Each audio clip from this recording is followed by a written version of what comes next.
जय हिंद. मी मुबारक शेख आणि आपण आहो भद्रावती तालुका अंतर्गत येणाऱ्या पिरली या गावाजवळ. अधिकारी कशा प्रकारे साठगाठ करून काम करतात हे आज आम्ही तुम्हाला दाखवणार आहोत. आपल्यासोबत काही शेतकरी आहे. पानंद रस्त्याचं प्रकरण आहे. आपण यांच्याशी बोलूया. दादा, तुमचं काय नाव आहे आणि काय प्रकरण घडलं आहे? माझं नाव राहुल विधाते. हे मौजा पिरलीमध्ये आपण उभे आहोत.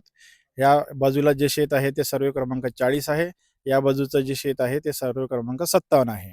आणि या दोन्ही शेतांच्या मधोमध एक 10 फुटाचा रस्ता नायब तहसीलदार यांनी रघुनाथ कुत्तरमारे सर्वे क्रमांक 38 यांच्या मागणीनुसार त्यांच्यासाठी स्वतःसाठी म्हणून इथे मंजूर केलेला आहे.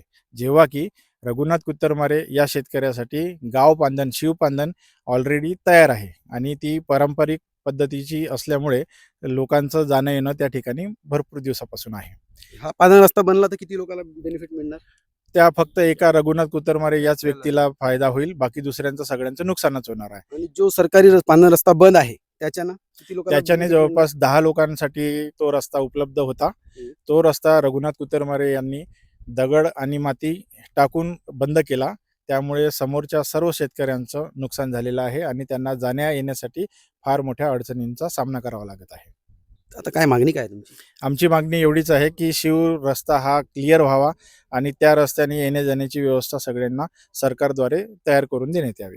किती नुकसान होत आहे तुमचं? जर इथून पानंद रस्ता बनला तर तुमचं नुकसान होत आहे का काही? इथे जर पांधन रस्ता बनवण्यात आला तर आपल्याला ही आपण ज्या ठिकाणी उभे आहोत ही पाळ फोडली जाईल. ही पाळ फोडल्यानंतर वरच्या शेताचं जे पाणी आहे ते माझ्या शेतामध्ये जाईल आणि माझ्या शेताचं पिकाचं पूर्णपणे नुकसान होईल. ते मला निचरा करण्यासाठी येणाऱ्या शेतातलं पाणी निचरा करण्यासाठी मला परत पाईपलाईन आणि परत नाली मारावी लागेल. त्याच्यासाठी माझं लाखो रुपयांचं नुकसान होईल. पानंद रस्ता इथून पहिले होता का? नाही, यापूर्वी कधीही पांधन रस्ता नव्हता.